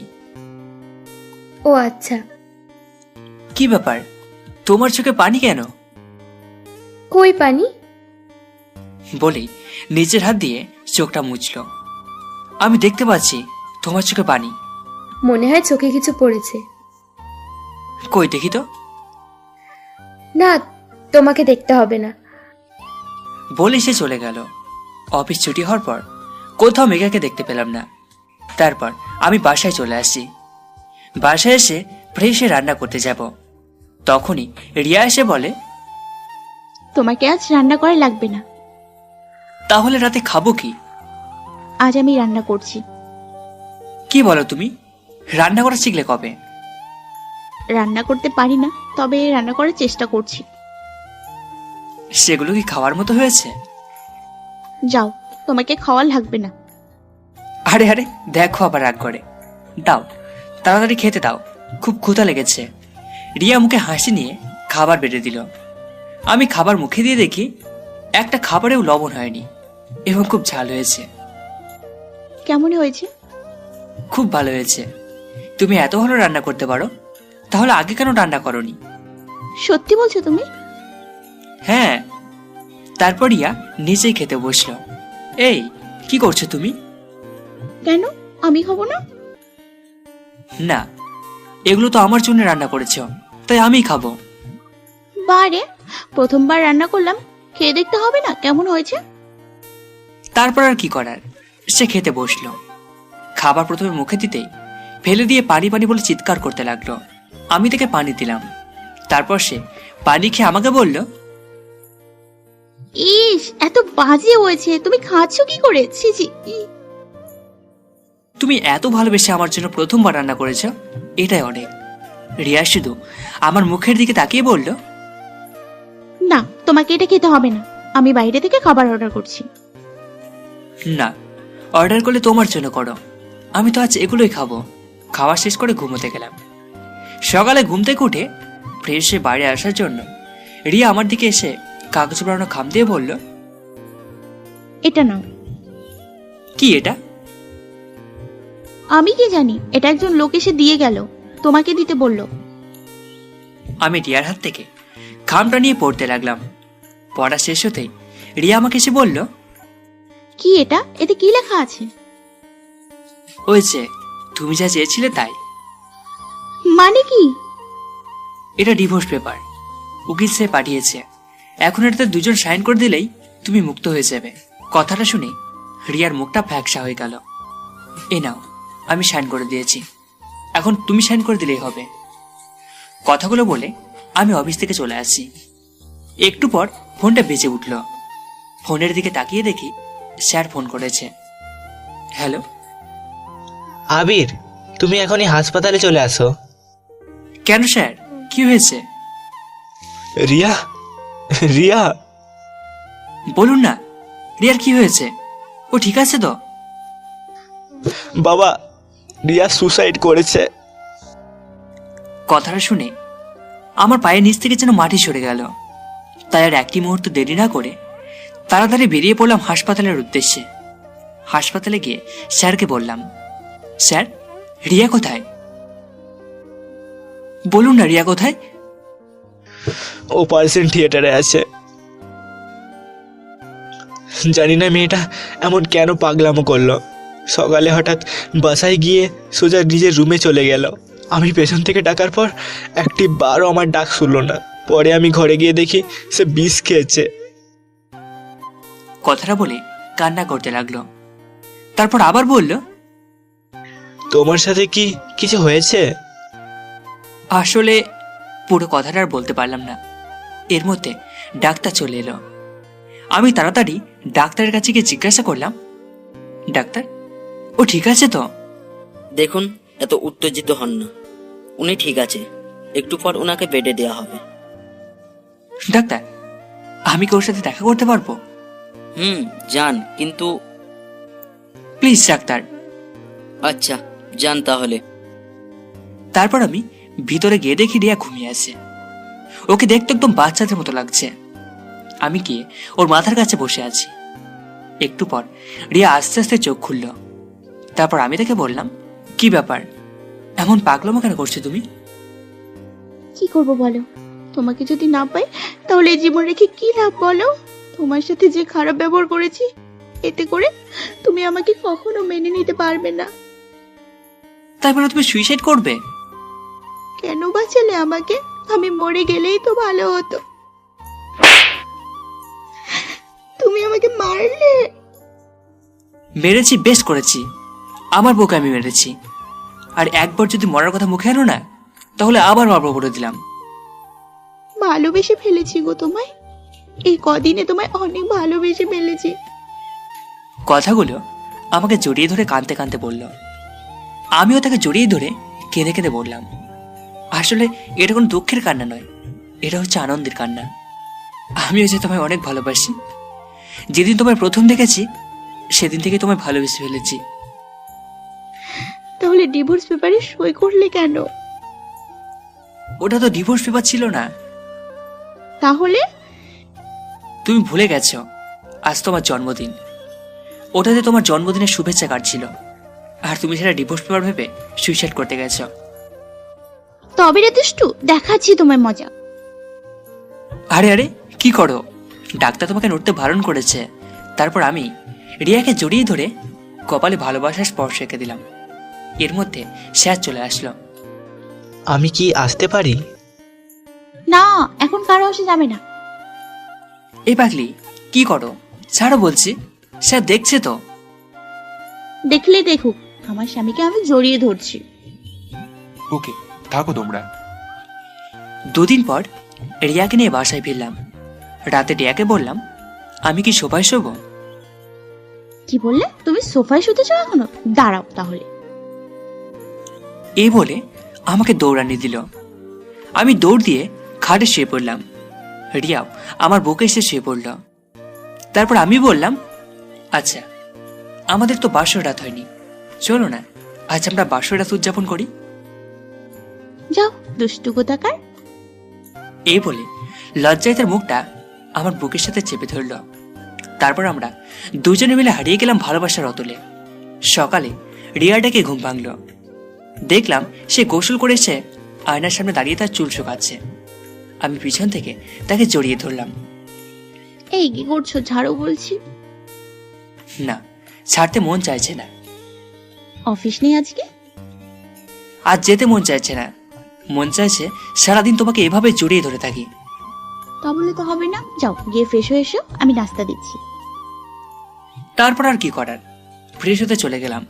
ফ্রেশ হয়ে এসে নাস্তা করে অফিসে যাওয়ার জন্য বের হতেই রিয়া বলল, এই শোনো, আজ একটু তাড়াতাড়ি ফিরবে কেমন? ওকে মহারানী। এই বলে রিয়ার কপালে ভালোবাসার স্পর্শ রেখে দিলাম। অফিসে এসে যা শুনতে পাই তার জন্য আমি মোটেও প্রস্তুত ছিলাম না। মেঘা নাকি চাকরি ছেড়ে দিয়েছে। কথা শুনে খুব অবাক হলাম। হঠাৎ কি এমন হলো যার জন্য ও চাকরি ছেড়ে গেছে? এই কথাগুলো ভাবছি, আর এমন সময় দেখলাম মেঘা আমার কেবিন দিয়ে আসছে। অফিসে এসে যা শুনতে পাই তার জন্য আমি মোটেও প্রস্তুত ছিলাম না। মেঘা নাকি চাকরি ছেড়ে দিয়েছে। কথা শুনে খুব অবাক হলাম। হঠাৎ কি এমন হলো যার জন্য ও চাকরি ছেড়ে গেছে? এই কথাগুলো ভাবছি, আর এমন সময় দেখলাম মেঘা আমার কেবিন দিয়ে আসছে। মেঘা, আমি এসব কি শুনছি? তুমি নাকি চাকরি ছেড়ে চলে যাচ্ছ? যা শুনছেন সত্যি শুনছেন। এসবের মানে কি? হঠাৎ করে চাকরি ছেড়ে দিচ্ছ কেন? আপনার জন্য। আমার জন্য মানে? কি বলছো এসব তুমি? জানেন আমার বাবাকে? আমি কি করে তোমার বাবাকে চিনবো? আমি তো তাকে দেখিনি। আমার বাবা হচ্ছে এই দেশের একজন সুনামধন্য ব্যবসায়ী। হ্যাঁ, তা শুনবো না কেন? তাছাড়া অফিসের একটা কাজে আমার সাথে তার ভালোই পরিচয় আছে। তার মানে তুমি স্যারের মেয়ে? হ্যাঁ, আপনি ঠিকই ধরেছেন, আমি তার একমাত্র মেয়ে। তাহলে তুমি অফিসে চাকরি করছো কেন? শুধু তোমার জন্য। আমার জন্য কেন? তুমি যদি প্রথম আমাদের অফিসে গেছিলে সেদিনই আমি তোমাকে দেখি, এবং সেদিন প্রথম দেখাতেই তোমাকে আমার ভালো লাগে। আর এই ভালো লাগা থেকে আস্তে আস্তে কখন যে তোমায় ভালোবেসে ফেলি আমি নিজেও জানি না। এটুকু বলে থেমে গেল, আর কথাগুলো কেঁদে কেঁদে বলছে। তারপর আবার বলতে শুরু করলো, শুধু তোমার একটি নজর দেখার জন্যে, তোমার ভালোবাসার টানে এই অফিসে আমি তোমার সহকারী পদে চাকরি নিই। কিন্তু আমি জানতাম না যে আমার ভালোবাসার মানুষটি আগে থেকে অন্য কারোর হয়ে আছে। যখন জানলাম তখন নিজেকে শেষ করে দিতে চেয়েছিলাম। যাকে ভালোবাসি তাকে পাবোই না যখন, তখন আর বেঁচে থেকে কি লাভ বলো? পরে ভাবলাম আমার ভালোবাসাটা না হয় তোমার আর রিয়ার ভালোবাসার মাঝেই বেঁচে থাক। কথাগুলো বলেই আমাকে জড়িয়ে ধরল। আমি এখন কি করব কিছুই বুঝতে পারছি না। ভালোবাসি আবির, তোমাকে অনেক ভালোবাসি। তোমাকে ছাড়া যে আমি একটা মুহূর্তও থাকতে পারবো না। আমি তোমার সাথে থাকলে আমি আর নিজেকে ধরে রাখতে পারবো না। তাই আমি এখান থেকে চলে যাচ্ছি। জানি তোমাকে ছাড়া থাকতে আমার খুব কষ্ট হবে, তবুও চেষ্টা করবো তোমাকে ছাড়া বেঁচে থাকার। কথাগুলো আমাকে জড়িয়ে ধরে বলছিল, পরে আমাকে ছেড়ে দিয়ে বলল, আর একটা কথা, আমি যদি কখনো তোমার মনে কোনো কষ্ট দিয়ে থাকি তাহলে প্লিজ আমাকে মাফ করে দিও, আর ভালো থেকো। কথাটা বলে কাঁদতে কাঁদতে চলে গেল আমার কেবিন থেকে। আর আমি সেখানে দাঁড়িয়ে আছি, জানি না কখন নিজের অজান্তে চোখ দিয়ে পানি চলে এসেছে। একটু পর রিয়ার ডেকে বাস্তবে ফিরে আসি। কি হয়েছে তোমার? সেই কখন থেকে ডাকছি, কোনো সাড়াই নেই। ও তুমি, তা কখন এলে? এই মাত্রই আসলাম। ও, কি এমন ভাবছিলে যে আমি কখন আসছি তাও বুঝতে পারোনি? না তেমন কিছু না। তা তুমি হঠাৎ কি মন করে আমার অফিসে আসলে যে? কেন, আমার আসতে বারণ নাকি? তা হবে কেন? তারপরও আমাকে সম্পূর্ণ কথা বলতে না দিয়ে রিয়া বলতে লাগলো, আমি এসেছি আমার মহারাজকে দুপুরের খাবার খাওয়াতে। তাই নাকি? তাহলে তাড়াতাড়ি করো, খুব ক্ষুধা লেগেছে। আমি নিজের হাতে তোমার জন্য খাবার তৈরি করেছি। কি খাওয়ার মতো তৈরি করেছে তো, নাকি আগের দিনের মতো? কথাটা শুনে রিয়ার মুখ থেকে মুহূর্তে হাসি চলে গেল। তারপর আমি থেকে বললাম, কি হলো, খাবার কি দেবে নাকি এমনভাবে দাঁড়িয়ে থাকবো? তারপর রিয়া আস্তে আস্তে আমাকে খাবারগুলো দিল। তারপর আমার মুখের দিকে কেমন হয়েছে তা জানার জন্য আগ্রহ নিয়ে তাকিয়ে আছে। আমি খাবারটা মুখে দিয়ে দেখলাম, না, আজকের খাবারটা অনেক ভালো হয়েছে, যা আপনাদের বলে বোঝাতে পারবো না। তারপরও আমার মনের মাঝে একটু দুষ্টুমি করার কথা মাথায় আসলো। তাই আমি রিয়াকে বললাম, এটা কি রান্না করেছো তুমি? এটা কোনো মানুষ খেতে পারে? দেখি আমার কাছে আসো তো। আমার কাছে আসতেই রিয়ার গালে একটা কিস করলাম। এটা কি হলো? কেন, তুমি বুঝতে পারো না? তুমি আমাকে কিস করলে কেন? বারে, তুমি আমার জন্য এত ভালো রান্না করে এনেছো, সেই পুরস্কার হিসেবে কিছু তো তোমাকে দিতেই হয় না, তাই দিলাম আর কি। তাহলে তুমি প্রথমে বললে কেন ভালো হয়নি? ওটা তো তোমাকে রাগানোর জন্য বলেছিলাম। তবে রে, যাও, তোমার সাথে আর কথাই বলবো না। এই রে, মনে হয় বউটা আমার অভিমান করেছে, এখন কি করি? তাই বললাম, আমার পাগলিটা কি রাগ করেছে? আমি কারো পাগলি না। কে বলছে? তুমি তো শুধু আমারই পাগলি। বললাম না? আচ্ছা যাও তলমার, আমার সাথে কথা বলা লাগবে না। তুমি আমার সাথে কথা না বললে আমিও কিছু খাবো না। না খেলে নাই। আচ্ছা ঠিক আছে। কথাটা বলে যে উঠতে যাব, তখনই রিয়া আমার হাত ধরে বলে, ওই কোথায় যাও? চুপ করে বসো এখানে। না আমি খাবো না। তুই খাবি না, তোর শ্বশুর খাবে। ভালো তো, তাহলে তাকে ডেকে এনে খাওয়াও। আমাদের কথার মাঝে রিয়ার বাবা মানে স্যার এসে হাজির। কাকে ডেকে আনার কথা বলা হচ্ছে? এই তো রিয়া নিজের হাতে রান্না করে এনেছে, তাই তো আপনাকে ডেকে আনার কথা বলা হচ্ছিল। বলো কি, রিয়া মা আবার রান্না করতে পারে? বাবা তুমি বসো, আমি তোমাকে খাবার দিচ্ছি। তারপর আমরা সকলে একসাথে দুপুরে খাবার খেলাম। খাবার শেষ করে স্যার চলে গেলেন। আর আমি রিয়াকে বললাম, রিয়া, আমার না এখন মিষ্টি খেতে মন চাইছে। এখন মিষ্টি কোথায় পাবো? তুমি চাইলে মিষ্টি খাওয়াতে পারবে। ইশারা দিয়ে কথাটা বললাম। এই একদমই না। আমি আস্তে আস্তে রিয়ার কাছে যাচ্ছি, আর সে একটু একটু করে পেঁচাচ্ছে। দেখো, একদমই কাছে আসার চেষ্টা করবে না। তারপর রিয়া দেওয়ালের সাথে আটকে গেল। আমি কাছে যেতেই ও দুহাত দুটো চেপে ধরলাম। রিয়ার মুখের দিকে তাকিয়ে দেখি সে দু চোখ বন্ধ করে আছে, তার ঠোঁট দুটো কাঁপছে। এরপর আমাদের চারটি ঠোঁট একসাথে মিশে একাকার হয়ে গেল। আচ্ছা চলো, এখন আমাকে নিয়ে ঘুরতে যাবে।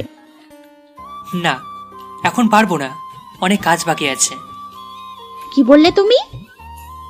তুমি এখন বাসায় যাও, আমরা না হয় অন্য কোনো দিন ঘুরতে যাব, কেমন? না, আজই ঘুরতে যাবে, আর এক্ষুনি যাব। দেখো পাগলামি করো না, এখন ছুটি চাইলে বস ছুটি দেবে না। বাহ, ভালো কথা মনে করে দিলে তো। অফিসের বসকে তুমি কি তা ভুলে যাচ্ছ? এ রে, কি বলতে কি বলে দিলাম। দেখলাম রিয়া আমার কেবিন থেকে হন হন করে বাইরে চলে গেল। আমি ভাবলাম হয়তো বা রাগ করে বাসায় চলে গেছে। আমার ভাবনাকে ভুল প্রমাণ করে দিয়ে আবারও রিয়ার আগমন। কিন্তু এবার সে একা আসেনি, তার সাথে তার বাবা মানে বসও এসেছে। এসে আমাকে প্রশ্ন, কি ব্যাপার আবির, তোমার কি এমন কাজের চাপ? না মানে হয়েছে, আর মানে করতে হবে না। যাও, রিয়াকে নিয়ে কোথা থেকে ঘুরে আসো। আচ্ছা স্যার। আমি রিয়ার দিকে তাকিয়ে দেখি রিয়া মিটমিট করে হাসছে। আর শোনো, যত কাজই থাকুক না কেন, আমার রিয়া মা ডাকার সাথে সাথে চলে যাবে কিন্তু। এই কথা বলে স্যার চলে গেলেন। তারপর রিয়া আমার কাছে এসে বলে, কি এবার যাওয়া যাবে নাকি এবারও বাবাকে ডাকতে হবে? এই না না, ডাকতে হবে না, চলো যাচ্ছি। তারপর আমরা দুজন অফিসের সামনে দাঁড়িয়ে আছি। যাও, রিক্সা ডাকো। রিয়ার কথা শুনে আমি তার দিকে অবাক হয়ে তাকিয়ে আছি। কি হলো, এমন করে তাকিয়ে আছো কেন? বললাম না রিক্সা ডাকতে। তুমি যাবে রিক্সায়? হ্যাঁ যাব। কেন, কি হয়েছে? তোমার না রিক্সায় উঠতে ভালো লাগে না? এখন ভালো লাগে। তুমি কি ডাকবে নাকি আমি ডাকবো? এই না না, ডাকছি, তুমি একটু দাঁড়াও। তারপর আমরা দুজন রিক্সাতে করে একটা পার্কের উদ্দেশ্যে যাচ্ছি। আর রিয়া আমার একটা হাত ধরে কাঁধে মাথা দিয়ে আছে। অফিসের পোশাক পরে কেউ ঘুরতে বের হয়? কেন, কি হয়েছে? এতে আমাকে দেখতে আরো খারাপ লাগছে। আমি তো এটাই চাই। কেন? তুমি যে সুন্দর, তারপর যদি একটু ভালো পোশাক পরে আসো, তাহলে তো সব মেয়েরাই তোমার দিকে তাকিয়ে থাকবে। তার জন্য এই পোশাকে পার্কে যাব? হ্যাঁ যাবে। আর এখন কথা না বলে রিক্সা থামাও। রিক্সা থেকে নেমে আমরা দুজনে পার্কের একটা নির্জন জায়গায় বসে আছি। একটু পর হঠাৎ করে রিয়া উঠে হাঁটা শুরু করলো এবং আমাকে বলল, চলো এখান থেকে। কেন, থাকি না একটু, জায়গাটা কি সুন্দর। তোমার কাছে তো সুন্দর লাগবে, মেয়েরা যে তোমার দিকে তাকিয়ে আছে এজন্য থাকতে যাচ্ছ, তাই না? আরে কোথায়, কোন মেয়ে তাকিয়ে আছে? হয়েছে, আর ন্যাকামো করতে হবে না। কথাটা বলে রিয়া হাঁটতে শুরু করলো আর আমিও তার পিছু পিছু ছুটছি। বা, আমার বউকে রাখলে এত সুন্দর দেখায়, জানতাম না তো। তাহলে আরো আগে এমন রাগাতাম। এবারও রিয়া কিছু বলছে না, চুপ করে শুধু হাঁটছে। আমি একটা ছোট্ট বাচ্চাকে দেখে বললাম, এ রিয়া দেখো, বাচ্চাটা কি সুন্দর, তাই না? একদম কিউটের ডিব্বা। এবার রিয়া দাঁড়ালো, তারপর সেই বাচ্চাটার দিকে তাকালো। সত্যি তোমার বাচ্চা ভালো লাগে? অনেক ভালো লাগে। আমাদেরও এমন একটা কিউট বাচ্চা হবে, তাকে নিয়ে আমরা এমন ঘুরতে বের হব, কতই না মজা হবে, তাই না? রিয়ার দিকে তাকিয়ে দেখি সে লজ্জা পেয়েছে। তারপর ডিনার করে রাতে বাসায় ফিরলাম। কিছুদিন পর, হ্যালো, কোথায় তুমি? কোথায় আবার? অফিসে। এখনই বাসায় আসো, তাড়াতাড়ি, খুব আর্জেন্ট। কেন, কি হয়েছে? উফ, এত কথা বলো কেন তুমি? আসতে বলেছি, আসো। আচ্ছা, আসছি। তারপর আমি তাড়াতাড়ি করে বাসায় গেলাম। খুব টেনশন হচ্ছে, কোনো সমস্যা হলো নাকি আবার? কেন তো আর্জেন্ট বাসায় আসতে বললো? বাসায় পৌঁছে দেখি দরজাটা খোলা আছে। এটা দেখে তো টেনশন আরো বেড়ে গেল। বাসার ভিতর ঢুকে রিয়াকে খুঁজতে লাগলাম, কিন্তু কোথাও পেলাম না। অনেক খোঁজার পর পাগলিটাকে ছাদের এক কোনায় দেখতে পেলাম। কি ব্যাপার, আমাকে তো আর্জেন্ট আসতে বলে তুমি এখানে লুকিয়ে আছো? কি হলো, কিছু বলছো না কেন? বলছি, আগে চোখ বন্ধ করো। কি এমন কথা বলবে যে চোখ বন্ধ করা লাগবে? আহা, করো না, তা না হলে আমার কথাটা বলতে লজ্জা করে। আচ্ছা, এই নাও, চোখ বন্ধ করলাম, এবার তো বলো। তারপর রিয়া আমাকে জড়িয়ে ধরে আমার কানের কাছে মুখ এনে বলল, তুমি বাবা হতে যাচ্ছ। কি, এ তো খুশির একটা খবর। তুমি আমাকে দেরি করে দিলে কেন? আহ, আমার লজ্জা করে না বুঝি? তারপর আমি রিয়াকে কোলে করে নিয়ে সারা ছাদে হাঁটছি। এই ছাড়ো, পড়ে যাবে তো। না না, এখন আর ছাড়বো না। তারপর রিয়াকে কোলে নিয়ে ছাদ থেকে ঘরে নিয়ে আসলাম। আমি কাজ না করলে কে করবে শুনি? কেন, আমি করব? তাই বুঝি? তাই। ওরে আমার জামাই ডারে, সে নাকি সব কাজ করবে। 5 বছর পর একটা পার্কে আমি আর আমার 5 বছরের মেয়ে নীলাকে নিয়ে বসে আছি। বাবা, আইসক্রিম এনে দাও। আমার মামুনিটা আইসক্রিম খাবে, আমি এক্ষুনি এনে দিচ্ছি। হ্যাঁ, যাও নিয়ে আসো। তাহলে তুমি এখানে বসো, কেমন? আমি যাবো আর আসবো। আচ্ছা, তাড়াতাড়ি আসবে। তারপর আমি আইসক্রিম নিয়ে আসছি। দূর থেকে দেখি নীলার পাশে কে যেন বসে আছে, চেহারা ঠিক বোঝা যাচ্ছে না। আমি কাছে আসতে বড় ধরনের একটা শখ খেলাম। এ দেখি মেঘাও আমাকে দেখে অবাক হলো। কেমন আছে আবির? ভালো, তুমি কেমন আছো? এই তো আছি কোনো রকম। এটা তোমার মেয়ে নাকি? হ্যাঁ। তোমার মেয়ে দেখতে একদম তোমার মতনই হয়েছে। কি নাম তোমার? নীলাকে জিজ্ঞাসা করলো। আমার নাম নীলা। বাহ, তুমি দেখতে যেমন সুন্দর, তোমার নামটাও সুন্দর। এ না মামুনি। রিয়া কোথায়? দেখছি না যে। রিয়ার কথা শুনে মনটা খারাপ হয়ে গেল, তাই আমি চুপ করে আছি। কি হলো, চুপ করে আছো যে? রিয়ার নেই। নেই মানে কি বলছো তুমি? হ্যাঁ, সে আমাকে সেটা অনেক দূরে চলে গেছে। সেখানে গেলে কেউ আর শত ডাকার পরেও ফিরে আসে না। কি বলো এসব? রিয়া মারা গেছে? হ্যাঁ, নীলার জন্মদিনে সে আমাকে ছেড়ে চলে গেছে।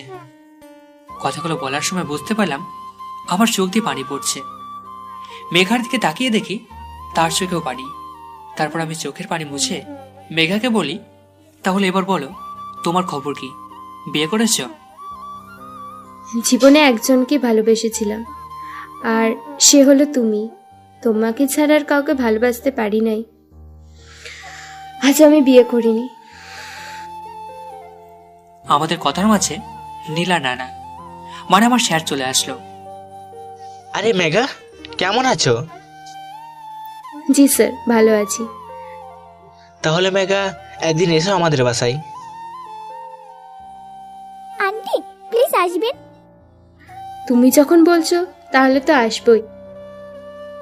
নীলাকে কোলে নিয়ে কথাটা বলল। তারপর আমরা মেঘাকে বিদায় দিয়ে বাসায় চলে আসলাম। এখন আর স্যারকে অফিসে যেতে দিই না, কারণ রিয়া মারা যাবার আগে বলে গেছিল আমি যেন তার বাবাকে নিজের বাবা মনে করি, আর অফিসের সব দায়িত্ব যেন আমি নিই। একদিন বাসায় বসে অফিসের কিছু কাজ করছি, এমন সময় দেখি মেঘা এসেছে। ভেতরে আসতে পারি? আরে তোমরা ভিতরে আসতে আবার বলা লাগে নাকি? চলে এসো। তারপর মেঘা ভিতরে এসে আমার সামনে বসলো, আর আমি আমার মতো কাজে ব্যস্ত। এটা থেকে মেঘা বলল, নীলা কোথায়? উপরে, মনে হয় তার নানার সাথে আছে। তারপর মেঘা উপরে চলে গেল। আমি কি নানা নাতনির খেলার মাঝে আসতে পারি? আরে মেঘা, কখন এলে? এই তো কিছুক্ষণ আগে। আন্টি তুমিও আসো, আমাদের সাথে খেলবে। হ্যাঁ চলো। আচ্ছা নানা ভাই, তুমি একটু বাবার কাছে যাও, তোমার নীলা আন্টির সাথে আমার একটু কথা আছে। আচ্ছা তাহলে তোমরা কথা বলো। মেঘা মা, তোমার সাথে আমার কিছু কথা ছিল যে আমি এখনো আবিরকে বলিনি। জি স্যার, বলুন। জানো মা, রিয়া যেদিন জানতে পারে সে মা হতে চলেছে, সেদিন জীবনে সবচেয়ে খুশি হতে আমি তাকে দেখেছি। আবিরকে কিছুদিনের কাজের জন্য বাইরে যেতে হয়েছে, তাই রিয়াকে আমার বাসায় রেখে আসে। এটুকু বলেই থেমে যায়। তারপর আবার বলতে শুরু করলো, একদিন সিঁড়ি দিয়ে নামার সময় হঠাৎ পা পিছলে পড়ে যায়। তারপর তাকে হাসপাতালে নিয়ে আসলাম। ব্যথার যন্ত্রণায় ছটপট করতে থাকে আমার মেয়েটা। ডাক্তারও সব কিছু টেস্ট করে বলে। দেখুন রোগীর অবস্থা খুব খারাপ, এখনই অপারেশন করাতে হবে। আপনি একটা এখানে সই করে দিন। তারপর আমি কাগজটাই সই করে দিলাম, কিন্তু ব্যথার যন্ত্রণায় ছটফট করতে থেকে রিয়া বলে, বাবা আমার একটা কথা রাখবে?